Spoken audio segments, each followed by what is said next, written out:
Culprit, kemarin ada satu topik yang diangkat sekelompok orang Katolik bahwa ada pendeta yang secara publik mengalungkan rosario, memakai rosario itu di tubuhnya sendiri. Dan dia berkata, oh ini sepertinya akan menjadi viral, oke? Lalu apakah kita perlu membuat kritik tentang ini? Apakah kita perlu mengumpulkan data-data tentang orang-orang yang bukan Katolik yang memakai rosario? Macam-macam. Lalu ada satu pemikiran yang ditawarkan oleh seorang ibu, no, kita tidak usah membahas itu. Lebih baik kita bahas iman kekatolikan kita dan mencoba mendalami apa yang kita miliki, membagikan itu dan berguna bagi sesama Katolik. Oke. Para sahabat, jumpa lagi di channel ini di Mea Culpa, dan hari ini kita mau berbicara tentang rosario sendiri dan memaknai rosario dalam terang iman akan Kristus. Oke. Saya pikir ada banyak hal yang bisa kita bicarakan tentang rosario, bisa tentang sejarahnya, bisa tentang bulan Oktobernya, bisa tentang peristiwa-peristiwa yang dipakai di bulan rosario. Ada pertanyaan baru lagi, bisakah peristiwa itu tidak sesuai dengan hari yang sudah ditetapkan, dan seterusnya. Tapi saya mau mengangkat topik itu tentang satu pernyataan dari Bapak Suci, Bapak Paus, pada November 2002. Bukan Paus yang sekarang. Tetapi sebelum sampai ke sana, persoalan apakah pendeta itu layak atau tidak memakai rosario. Yang pertama, kita bersyukur bahwa devosi kepada Bunda Maria tidak terikat oleh satu sistem kepercayaan. Begitu ya. Karena dia Katolik, maka hanya Katoliklah yang berdevosi kepada Bunda Maria. Seharusnya tidak demikian. Dan seharusnya seorang Katolik tidak risau bahwa ada orang yang bukan Katolik memakai pernak-pernik yang berkaitan dengan Bunda Maria. Seharusnya tidak risau, malah gembira bahwa ternyata pengakuan akan peran penting Maria dan kekudusannya dalam karya keselamatan Allah tidak diabaikan. Oke. Ada orang yang menganggap penting dan perlu Maria dalam karya keselamatan, dan kita bersyukur atas keyakinan yang dimiliki oleh orang ini. Bukan malah kita berusaha menjadi sandungan untuk orang-orang yang rindu lebih mengenal Kristus lewat berbagai sudut pandang, termasuk dengan sudut pandang bersama Maria. Oke, saya harap kiranya jelas. Maka tidaklah kita punya otoritas untuk melarang orang untuk berdoa bersama Maria, atau ingin mengenal, atau bahkan kalaupun itu tujuannya hanya untuk sekedar pernak-pernik aksesoris semata, tidak juga layak kita menjadi penghambat untuk itu. Tetapi apabila orang secara nyata, eksplisit dan publik menyatakan ketidakpercayaan, keberatan dan penolakan serta kritik atas Maria, saya rasa kita perlu memberi pandangan bahwa gereja Katolik memberikan penghormatan kepada Maria bukan karena Marianya sendiri, tetapi karena keterlibatannya dalam karya keselamatan yang ditunjukkan oleh Allah dalam diri putranya Yesus Kristus.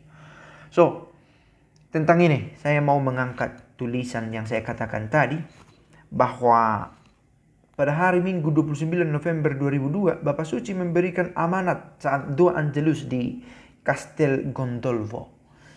Dikatakan begini, sekarang kita sudah berada di ambang bulan Oktober, persis pada situasi sekarang, dengan peringatan liturgis akan Bunda kita Ratu Rosario Suci.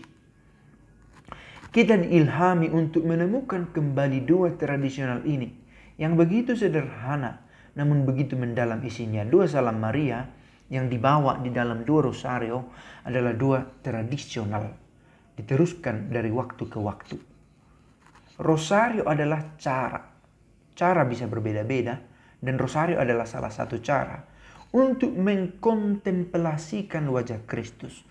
Kontemplum, dalam dan bersama dengan kuil, dalam keadaan yang hening, dalam keadaan yang mendukung untuk berdoa. Kita lebih mengenal wajah Kristus yang sekarang ini makin banyak wajahnya, tergantung siapa yang berbicara, yang akan mencoba membuat framing tentang siapa itu Yesus.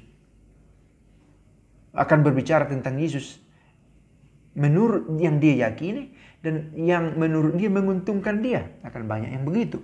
Tetapi syukur kita memiliki rosario dengan peristiwa-peristiwa yang beragam. Oke, tidak hanya berbicara tentang kebangkitan, tetapi juga berbicara tentang sengsara dan wafat. Tidak berbicara hanya tentang yang mulia dan terang, tetapi juga berbicara tentang salib dan penderitaan. Kita mengenal wajah Kristus dalam dan bersama doa rosario. Kita berusaha mengkontemplasikan wajah Kristus sambil memandangnya. Dan kita dapat berkata, kita melihatnya dengan mata Maria. Oke, Maria begitu dekat. Bahkan hal-hal yang tidak ditulis dalam kitab suci dialami oleh Maria tentu. Yesus kita kenal, kanak-kanak Yesus, dan kemudian lompatan kepada Yesus berusia 30 tahun. Dan dia tampak di perkawinan di Kana. Sebelumnya dia diceritakan tentang puasa 40 hari 40 malamnya. Dan apa selebihnya dalam hidupnya, Maria tahu. Bunda Maria, ibunya, begitu dekat dengan dia. Dan tidakkah kita pantas juga sesekali meminjam mata Maria, memakai sudut pandang Maria untuk mengenal Kristus sendiri? Karena alasan inilah maka rosario adalah doa yang diambil keluar dari jantung kitab suci, yang secara lengkap selaras dengan inspirasi dari Konsili Vatikan kedua. Dan sangat sesuai dengan arahan yang saya berikan, Paus sendiri berikan dalam surat apostolik Novo Millennio Uniente. Kita bisa search, cari untuk enrich, memperkaya pemikiran kita tentang perkataan Paus ini. Gereja harus terjun masuk ke kedalaman milenium baru, diawali dengan kontemplasi akan wajah Kristus. Itu ide yang ditampilkan dalam Novo Millennio Uniente. Kalau kita mau bermisi ke milenium yang baru, tahun 2002, berarti ini dokumen yang dikatakan surat apostolik Novo Millennio Uniente muncul seiring dengan masuknya kehidupan ke tahun 2000-an, milenium ketiga. Dan untuk masuk sampai kepada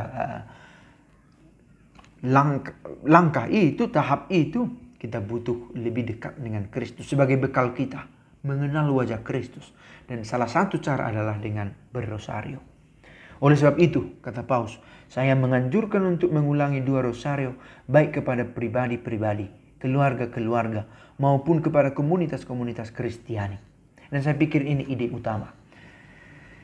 Sebelum kita jauh menghabiskan lebih banyak waktu untuk berbicara tentang kok pendeta itu memakai rosario, bisakah seorang Protestan mengenal Maria, dan lain-lain, kita lebih pantas untuk memakai waktu untuk mendaraskan rosario itu yang barangkali tidak sedisiplin yang orang lain lakukan. Ada yang begitu disiplin, hari ini kita harus mendoakan 2 rosario peristiwa ini dengan jumlah salam Maria 50 kali dan seterusnya.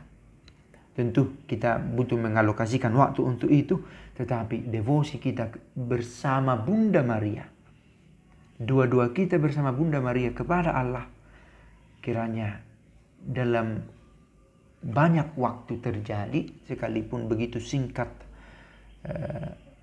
situasi tempat tidak begitu mendukung, toh tetap kita lakukan. Semoga saja semakin teguh iman kita dengan banyak cara yang bisa kita tempuh, termasuk doa rosario. Pace e bene.